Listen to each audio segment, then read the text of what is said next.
Welcome प्यारे विद्यार्थियों, इस ऑनलाइन के वीडियो क्लासेज में आप सबों का स्वागत है। प्यारे विद्यार्थियों, आज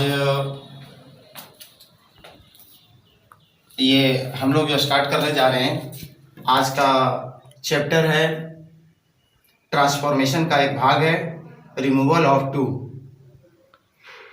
तो हम लोग आज देखेंगे इसे, एक अच्छा दशम के लिए विशेष करके ये आता है ये। तो इसमें हम देखेंगे, सबसे पहले हम जानेंगे कि ट्रांसफॉर्मेशन होता क्या है। तो सबसे पहले देखेंगे कि ट्रांसफॉर्मेशन, चूंकि ट्रांसफॉर्मेशन का ही एक भाग है, एक पार्ट है ये रिमूवल ऑफ टू। तो ट्रांसफॉर्मेशन, इसको पहले डेफिनेशन हम लोग जानेंगे। Transformation is the process of changing ये सेंटेंस फ्रॉम वन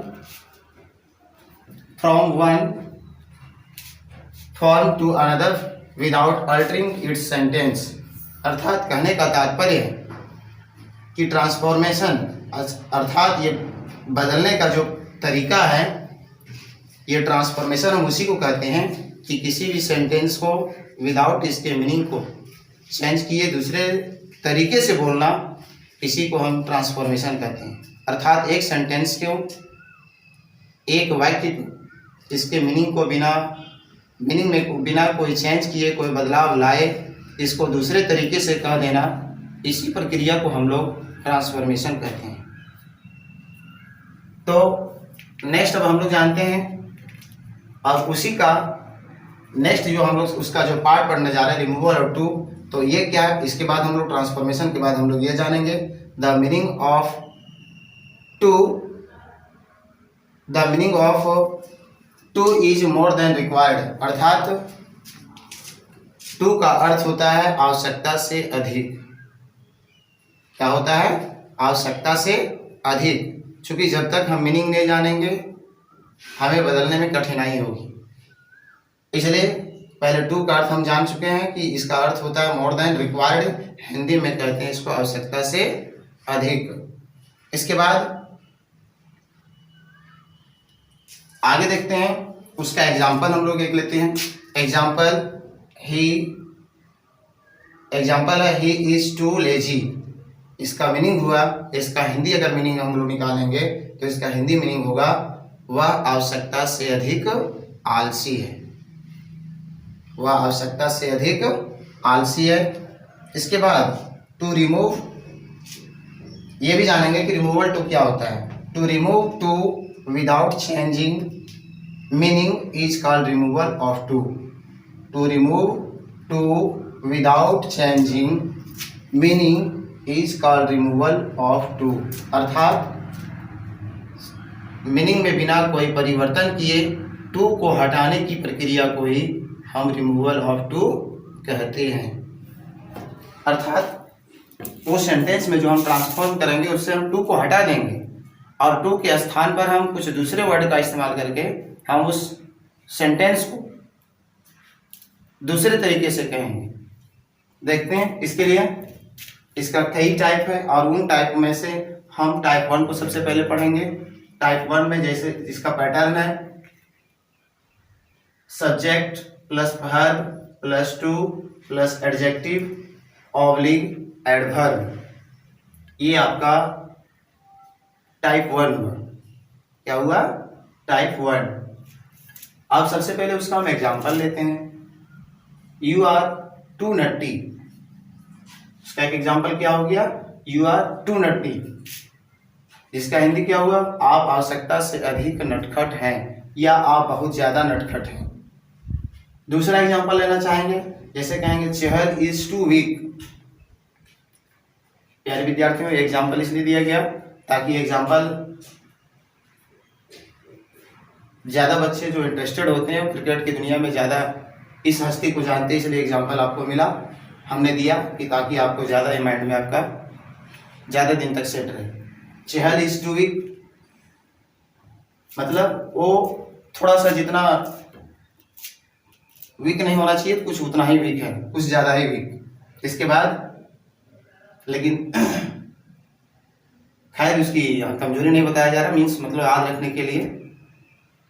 तो वीक होने के बाद भी उसके अंदर अजीब प्रतिभा है। Next, Dhoni runs too fast, Dhoni बहुत तेज, आवश्यकता से अधिक, मतलब बहुत तेज दौड़ते हैं। My brother works too hard, तो ये सारे उसका एग्जाम्पल हुए। आगे उसके बाद हम लोग देखते हैं कि इसको ट्रांसफॉर्म कैसे करेंगे। इसके लिए रूल्स का हम सहारा लेंगे। और रूल्स क्या क्या है? पहला है, टू को सबसे पहले हम क्या कर देंगे? हटा देंगे। टू को हटा दिया जाता है, अर्थात टू को समाप्त कर देंगे, टू को हटा देना है। नंबर टू में जो आपका एडजेक्टिव या एडवर्ब आएगा, जो एडजेक्टिव या एडवर्ब उस पैटर्न में मौजूद रहेगा, उसे क्या करेंगे? एडजेक्टिव या एडवर्ब को कंपैरेटिव में बदल दिया जाता है। जो रहेगा उसे कंपैरेटिव में बदल देंगे, उसको कंपैरेटिव, चूंकि हम जानते हैं कि एडजेक्टिव या एडवर्ब का इसका डिग्री होता है, positive degree, comparative degree, superlative degree. तो ये हम लोग यहाँ कंपैरेटिव डिग्री का सहारा लेंगे, कंपैरेटिव डिग्री के सहारे उसको चेंज करेंगे। इसके बाद तीसरा जो पॉइंट है, तीसरा जो रूल है, इसके बाद देन का प्रयोग किया जाता है, जो कि क्या कंपैरेटिव डिग्री का एक पहचान भी है, पहचानने का एक समान उसका ये रूल भी है। नेक्स्ट चौथा पॉइंट है, टेंस को ध्यान में रखते हुए इट इज प्रॉपर या इट वाज प्रॉपर का प्रयोग किया जाता है।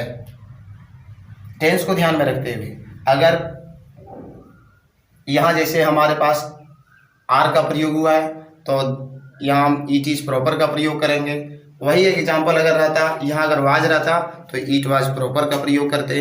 अर्थात मतलब इस टेंस को, इस इधर जो उपरोक्त यानी जो सेंटेंस जो हम ट्रांसफॉर्म कर रहे हैं उसमें जो वर्ब मौजूद रहेगा या जो टेंस जो रहेगा उसको ध्यान में रखना अनिवार्य है। इसके बाद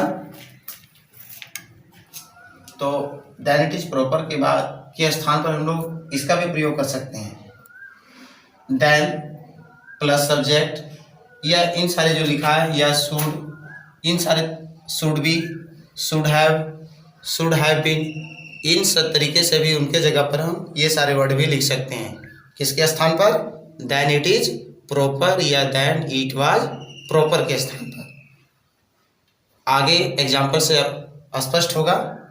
इसके बाद हम लोग देखेंगे एग्जाम्पल, हम लोग अब रूल पढ़ चुके हैं, अब हम लोग देखते हैं उसको ट्रांसफॉर्म करके देखते हैं। जो एग्जाम्पल हम लोग लिए थे उनका हम लोग ट्रांसफॉर्म करते हैं। दिया example, you are too naughty, इसको कैसे ट्रांसफॉर्म करेंगे? जो रूल हमने लिखा था उस रूल के सहारे हमने लिखा था कि सब्जेक्ट वही रहेगा, हेल्पिंग वर्ब जो है वही रहेगा। इसके बाद क्या करेंगे? हम लोग सबसे पहले रूल नंबर 1 पढ़े थे कि टू को हटा दिया जाता है, तो हमने यहाँ टू को हटा दिया। इसके बाद जो एडजेक्टिव या एडवर्ब रहेगा उसको हमने क्या बताया था कि उसे कंपैरेटिव में बदल देंगे। तो कंपैरेटिव, इसका नटी का मोर, कंपैरेटिव क्या होता है? कंपैरेटिव डिग्री मोर नटी होता है, तो हो गया मोर नटी। इसके बाद हमने बताया था नेक्स्ट पॉइंट में, इसके बाद देन का प्रयोग किया जाता है, तो देन हमने लगाया।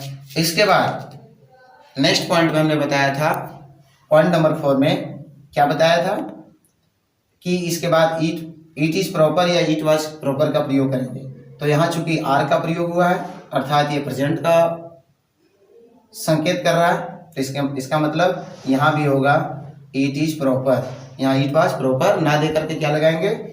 It is proper. इसी के स्थान पर हमने यहाँ जो लिखा है कि इसके स्थान पर हम ये भी लिख सकते हैं, इतना देन इट इज प्रॉपर के स्थान पर इसको हम ऐसे भी लिख सकते हैं, you are more naughty than you should be भी लिख सकते हैं। क्या लिख सकते हैं? एक बार पुनः इसको देखते हैं। इसको हम लिख सकते हैं, you are more naughty than it is proper. इसी सेंटेंस को हम दूसरे तरीके से कैसे बोल सकते हैं? You are more naughty than you should be, you are more naughty than you should be. इसको दूसरे तरीके भी हम बोल सकते हैं, जो कि यहाँ हमने लिखा है। इसके बाद दूसरा एग्जांपल था हम लोगों के पास, चहल इज टू वीक, तो वही सब्जेक्ट हमने लिखा, जो सहायक क्रिया हमने उसे लिखा, टू को हमने हटा दिया, और हमारे पास एडजेक्टिव है वीक, वीक को हमने बदल दिया कंपैरेटिव में, तो हो गया वीकर। इसके बाद देन लगाया, इसके बाद इट इज प्रॉपर, अगर यहाँ वाज रहता तो यहाँ हम कर देते इट वाज प्रॉपर। इसके बाद ये हो गया, क्या हो गया, इसको कैसे ट्रांसफॉर्म करेंगे, Chahal is weaker than it is proper. इसी को दूसरे तरीके से हम करना चाहें तो Chahal is weaker than he should be, क्या बोलेंगे, Chahal is weaker than he should be. Next example, एक और एग्जाम्पल देख लेते हैं, दिया Dhoni runs too fast, Dhoni runs oh यहाँ डबल आ गया, धोनी रन्स टू फास्ट, तो इसे हम क्या कर देंगे, इसको थोड़ा हटा देते हैं, टू फास्ट, ये हमारा sentence, Dhoni runs too fast, तो क्या कर देंगे इसको, सब्जेक्ट हमने वही लिखा, फिर जो वर्ब हमने लिखा, इसके बाद टू को हटा दिया, इसके बाद देखना है कि ये एडजेक्टिव या एडवर्ब पर हमको विचार करना है, तो ये फास्ट का क्या होता है, कंपैरेटिव फास्टर होता है, फास्ट, फास्टर, फास्टेस्ट, इसको हम डिग्री में बदलते हैं। तो इसके बाद देन का प्रयोग किया हमने, इसके बाद इट इज प्रॉपर। तो इस प्रकार से ये टाइप 1 आज हम लोग टाइप 1 पढ़ेंगे, नेक्स्ट क्लास में हम लोग टाइप 2 से पढ़ेंगे।